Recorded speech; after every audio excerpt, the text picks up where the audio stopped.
മാധ്യമങ്ങൾ റിപ്പോർട്ട് ചെയ്തിട്ടുണ്ടല്ലോ. ആ വിഷ്വലുകൾ ഫൂട്ടേജ് പുറത്തുവിട്ടിട്ടുണ്ടല്ലോ. ശ്രീ ഷാഫി പറമ്പിലിനെ തെരഞ്ഞു പിടിച്ച് പോലീസ് മർദ്ദിക്കുന്നതിന്റെ ദൃശ്യങ്ങൾ പുറത്തുവിട്ടല്ലോ. അപ്പോ ശ്രീ ബൈജു എന്ന് പറയുന്ന നൊട്ടോറിയസ് ക്രിമിനൽ അയാൾ കള്ളം പറഞ്ഞത് ആർക്കു വേണ്ടിയിട്ടാ? ശ്രീ ബൈജുവിനോട് പറയാനുള്ളത്, ബൈജു റൂറൽ എസ് പിയുടെ പണി ചെയ്താൽ മതി. CPM ജില്ലാ സെക്രട്ടറി നടത്തേണ്ടുന്ന പൊളിറ്റിക്കൽ സ്റ്റേറ്റ്മെന്റുകൾ CPM ജില്ലാ സെക്രട്ടറി നടത്തിക്കൊള്ളു. അതല്ല, ശ്രീ ബൈജു CPM ജില്ലാ സെക്രട്ടറിയെ പോലെ തന്നെ പൊളിറ്റിക്കൽ സ്റ്റേറ്റ്മെന്റുകൾ നടത്താനാണ് തീരുമാനിക്കുന്നതെങ്കിൽ CPM നേതാക്കന്മാരെ കൈകാര്യം ചെയ്യുന്ന പോലെ തന്നെ രാഷ്ട്രീയമായി കൈകാര്യം ചെയ്യാൻ ഞങ്ങൾക്കറിയാം.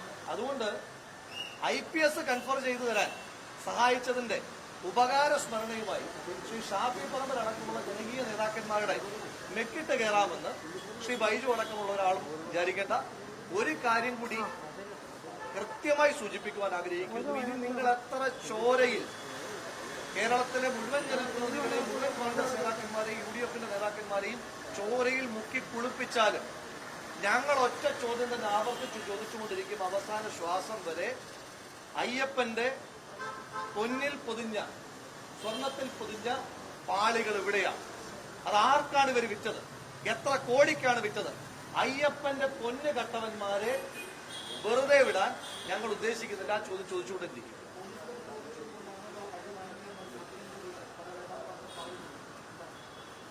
CPM പോലീസ് അതിക്രമങ്ങളൊക്കെ ഇങ്ങനെ ന്യായീകരിക്കുമ്പോൾ എനിക്ക് സഹതാപം മാത്രമാണ്. ഒരു വശത്ത് സഖാവ് പുഷ്പൻ ജീവിച്ചിരിക്കുന്ന കാലഘട്ടം മുഴുവൻ ശ്രീ പുഷ്പന് വേണ്ടിയിട്ട് വാദവരാണ് സംസാരിച്ചിരുന്ന ആളുകൾ ഇപ്പോ പരിക്കു പറ്റുന്നതും ചോര വരുന്നതിനെയൊക്കെ പരിഹസിക്കുമ്പോൾ തിരിച്ചാരെങ്കിലും അത്തരം ചോദ്യങ്ങൾ ചോദിച്ചാൽ, അതായത് ഞങ്ങളുടെ രാഷ്ട്രീയ സംസ്കാരം തിരിച്ച് അത്തരം ചോദ്യങ്ങൾ ചോദിക്കുവാൻ ഞങ്ങളെ പഠിപ്പിച്ചിട്ടില്ല. പക്ഷെ ഏതെങ്കിലും പൊതുസമൂഹത്തിൽ നിന്ന് ആരെങ്കിലും തിരിച്ചത്തരം ചോദ്യങ്ങൾ ചോദിച്ചാൽ ഇവരെന്ത് മറുപടിയാണ് പറയുന്നത്? പോലീസ് അതിക്രമങ്ങളെ ന്യായീകരിക്കുക. എന്തിനു വേണ്ടിയിട്ടാണ് ന്യായീകരിക്കുന്നത്? അയ്യപ്പന്റെ പൊന്നു കെട്ടത് നടക്കുവാൻ വേണ്ടിയിട്ടാണെങ്കിൽ വെറുതെയാണ്. ഈ നാട് നിരന്തരമായി ചോദിച്ചുകൊണ്ടിരിക്കും. അതുകൊണ്ടാണല്ലോ ആശുപത്രിയിലേക്ക് കയറുമ്പോഴും ശ്രീ ഷാഫി പറമ്പിൽ നടത്തിയ ലാസ്റ്റ് പ്രതികരണം എന്താ? അദ്ദേഹത്തിനെ തച്ചതിനെ പറ്റിയല്ലോ പ്രതികരിച്ചത്. അദ്ദേഹത്തിനെ തച്ച് ആശുപത്രിയിലാക്കിയതിനെ പറ്റിയല്ലോ പ്രതികരിച്ചത്. അദ്ദേഹം പറഞ്ഞത് തന്നെയാണ് ഞങ്ങൾക്ക് എല്ലാവർക്കും പറയാനുള്ളത്. അയ്യന്റെ പൊന്ന് കട്ടത് ചോദിച്ചിരിക്കുന്നത്.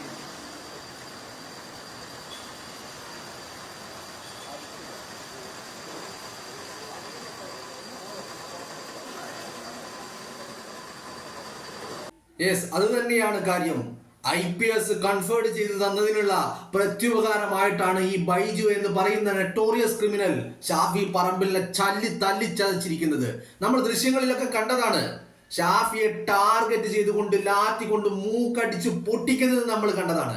എന്നിട്ട് പച്ച നുണ വിളിച്ചു പറയുകയാണ്. ഇതിപ്പോ ഇനി അടുത്ത ന്യായീകരണം ഗോവിന്ദൻ സഖാവ് ഇറക്കും. ഇതും AI ആണെന്ന് പറയും. ഏതുപോലെ ശബരിമലയിൽ ആഗോള അയ്യപ്പ സംഗമം നടന്നിട്ട് ഭക്തർ തിരിഞ്ഞു നോക്കാതെ ഒഴിഞ്ഞ കസേരകളുടെ ചിത്രം പുറത്തു വന്നപ്പോൾ അതും AI ആണെന്ന് പറഞ്ഞ ഗോവിന്ദ സഖാവ് ഇനിയിപ്പോ ഈ വീഡിയോ ദൃശ്യങ്ങളും AI ആണെന്ന് പറയും. ക്യാപ്സ്യൂളുകൾ ഇറക്കും. അത് ഏറ്റുപിടിക്കാൻ അന്തംകമ്മികൾ ഉണ്ടാവും. അന്തംകമ്മികളെ നിങ്ങളൊന്ന് ഓർത്തോ, ഇന്നലെ നട്ടപ്പാതിര മുതൽ കേരളത്തിന്റെ തെരുവോരങ്ങൾക്ക് വിശ്രമം ഉണ്ടായിട്ടില്ല. കോൺഗ്രസ്സുകാർ 24 മണിക്കൂർ മതി. ആ 24 മണിക്കൂർ മതി ഇതിനൊക്കെ തീരുമാനമുണ്ടാക്കാൻ. അറിയാഞ്ഞിട്ടല്ല, ഇവിടുത്തെ ക്രമസമാധാനം കയ്യിലെടുക്കേണ്ടെന്ന് മാത്രം കരുതിയിട്ടാണ്. ഷാഫിയുടെ മൂക്കിൽ നിന്ന് ചോര പൊടിഞ്ഞിട്ടുണ്ടെങ്കിൽ ഓരോ തുള്ളി ചോരക്കും കണക്ക് ചോദിച്ചിരിക്കും. നിങ്ങളെ കൊണ്ട് മറുപടി പറയിച്ചിരിക്കും. നിങ്ങൾ അയാളെ വല്ലാതെ ഭയപ്പെടുന്നുണ്ട്. നിങ്ങൾ ഷാഫി പറമ്പിലിനെ വല്ലാതെ ഭയപ്പെടുന്നുണ്ട്. നിങ്ങൾ ഷാഫി പറമ്പിലിനെ ടാർഗറ്റ് ചെയ്തിട്ടുണ്ട്. എന്നു മുതൽ തുടങ്ങിയതാണെന്നറിയാമോ? ഇത് ഇന്നും ഇന്നലെയും തുടങ്ങിയതല്ല. ഇത് വടകരയിൽ KK ശൈലജ തോറ്റ് തുന്നം പാറിയത് മുതൽ തുടങ്ങിയതാണ്. അതിന് മുന്നേ തുടങ്ങിയതാണ്. വടകരയിലേക്ക് ഷാഫിയെ പാലക്കാട്ട് നിന്ന് വടകരയിലെ സ്ഥാനാർത്ഥിയായി പറഞ്ഞു വിട്ട ആ നിമിഷം മുതൽ തുടങ്ങിയതാണ്. അയാളെ വർഗീയവാദിയാക്കാനുള്ള ശ്രമങ്ങൾ നടത്തി. വ്യാജ കാഫിർ സ്ക്രീൻഷോട്ടുകൾ ഉണ്ടാക്കിക്കൊണ്ട് നിങ്ങൾ അത് പ്രചരിപ്പിച്ചു. നിങ്ങളുടെ നേതാക്കന്മാർ അത് ഏറ്റുപിടിച്ചു. പോലീസ് അന്വേഷിച്ച് നിങ്ങളുടെ പാർട്ടി ഓഫീസിലാണ് ഇതിന്റെ ഉറവിടമെന്ന് കണ്ടെത്തിയപ്പോ അന്വേഷണം നിങ്ങൾ മുക്കി.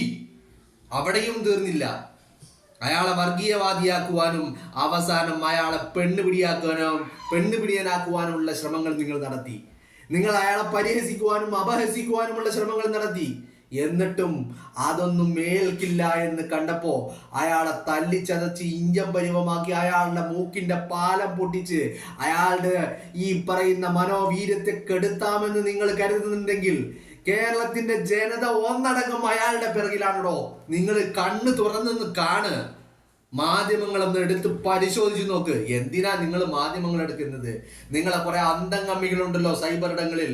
ആ സൈബർ ഇടങ്ങളിൽ ഇരിക്കുന്ന നിങ്ങൾ അന്തംഗമ്മികളോടൊന്ന് ചോദിച്ചു നോക്ക്, അന്വേഷിച്ചു നോക്ക്. നിങ്ങൾക്ക് മനസ്സിലാകും അയാളുടെ ജനപിന്തുണ എന്താണെന്ന്. ഇന്നലെ കാസർഗോഡ് മുതൽ തിരുവനന്തപുരം വരെ ഇന്നലെ രാത്രി എത്ര മണിക്കായി ഈ വാർത്ത പുറത്തു വരുന്നത്? ഇന്നലെ രാത്രി എത്ര മണിക്കായി ഈ സംഭവം നടക്കുന്നത്?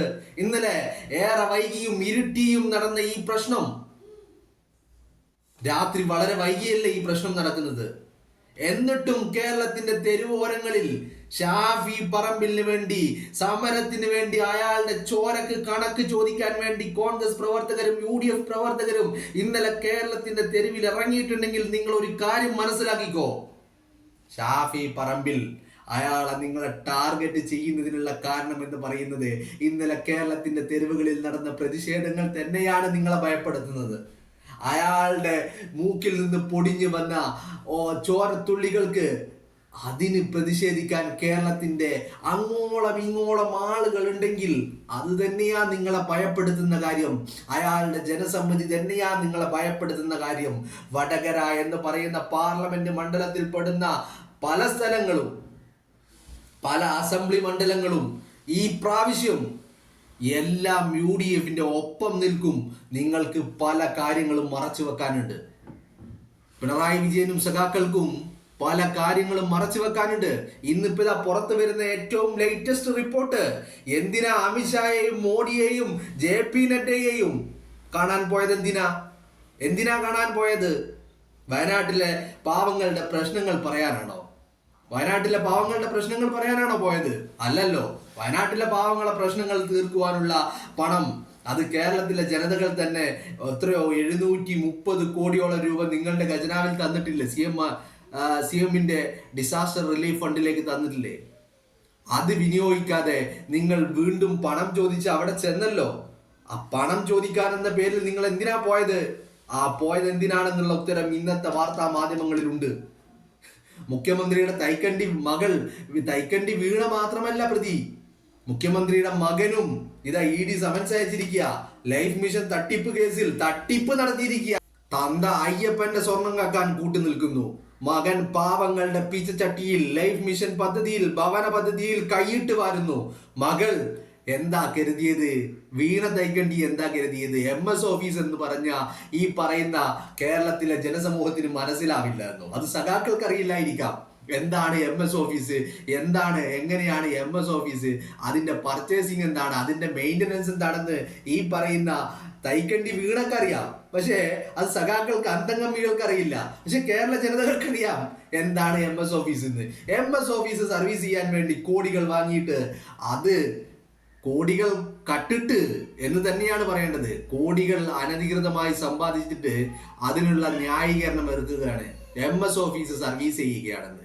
MS ഓഫീസ് സർവീസ് ചെയ്യാൻ, MS ഓഫീസ് പർച്ചേസ് ചെയ്യാൻ എത്ര കാശാകൂടും? അതിന് കോടികൾ വേണം. അപ്പോ ഇത് തന്ത ചെയ്തിരുന്നത് മക്കളും ചെയ്യുന്നു.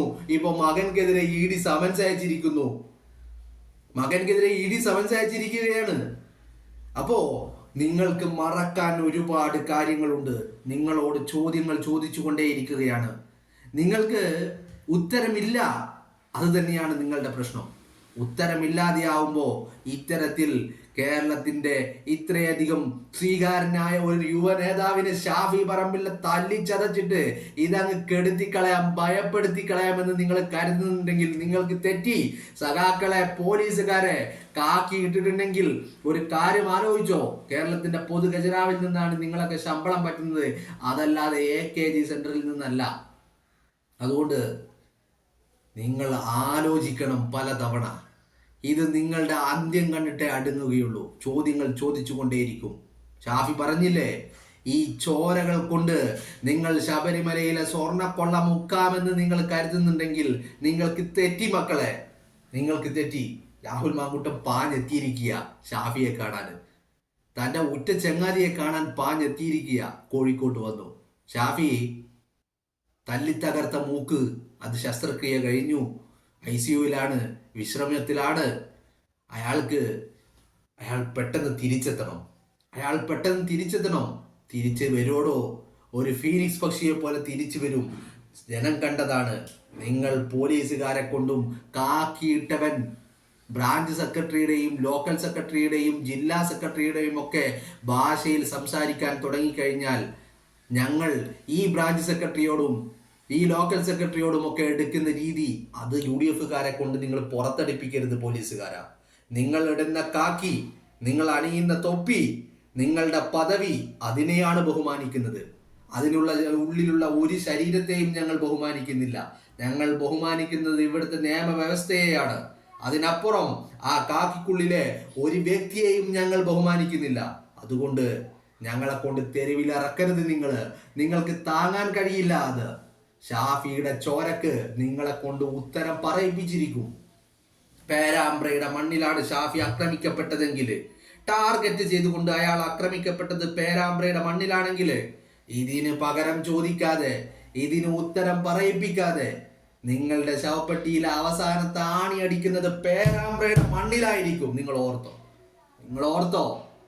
ഈ പറയുന്ന ഭരണവും ഈ പറയുന്ന പിണറായി വിജയനും പിണറായി വിജയന്റെ അധികാരങ്ങളൊന്നും ഇന്ന് അധിക കാലമില്ലടോ.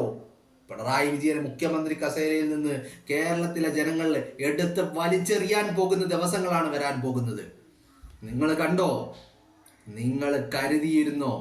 ഷാഫിയുടെ മൂക്കിലെ ചോരക്ക് നിങ്ങളെ കൊണ്ട്, ജനാധിപത്യ മനസ്സുകളെ കൊണ്ട് ഞങ്ങൾ ഉത്തരം പറയിപ്പിച്ചിരിക്കും. അതിനപ്പുറത്തേക്ക് അക്രമപരമായ ഒരു രീതിയിലേക്കും ഞങ്ങൾ കിടക്കുന്നില്ല. ഇതിനെയൊക്കെ ജനാധിപത്യ രീതിയിൽ ഞങ്ങൾ നേരിടും. അറിയാഞ്ഞിട്ടല്ല, കഴിവില്ലാഞ്ഞിട്ടല്ല, അതിനു പറ്റിയ ആൺകുട്ടികൾ ഞങ്ങളുടെ കൂട്ടത്തിൽ ഇല്ല എന്നും കരുതരുത്. ഈ പറയുന്ന സംയമനത്തെ നിങ്ങൾ ഒരു വീഴ്ചയായിട്ടോ ഒരു ഭീരുത്വമായിട്ടോ നിങ്ങൾ കാണണ്ട. ഇത് കേരളത്തിന്റെ മണ്ണില് ഇവിടെ ഒരു അക്രമ രാഷ്ട്രീയം വേണ്ടെന്ന് കരുതിയിട്ടാണ്. അത് മാത്രം നിങ്ങൾ ഓർത്താൽ മതി. ഈ സംയമനത്തെ നിങ്ങൾ ഒരു ബലഹീനതയായി കാണണ്ട. ഷാഫിയുടെ ചോരക്ക് ഞങ്ങൾ വോട്ടിന്റെ രീതിയിൽ നിങ്ങളോട് മറുപടി ചോദിച്ചിരിക്കും. പിണറായി വിജയൻ ഇപ്പോഴും മോഹിക്കുന്നുണ്ടല്ലോ, നരേന്ദ്രമോദിയെയും അമിത്ഷായെയും കണ്ട് കാലിൽ വീഴുന്നുണ്ടല്ലോ, എങ്ങനെയെങ്കിലും ആ കസേരയൊന്ന് ഭദ്രമാകാൻ വേണ്ടി. പിണറായി വിജയ ഓർത്തോ, ആ കസേരയിൽ നിന്ന് ഇറങ്ങുന്ന ദിവസം മകളും മകനും ഒരുമിച്ച് ജയിലിൽ അഴിയെണ്ണും. നിങ്ങൾ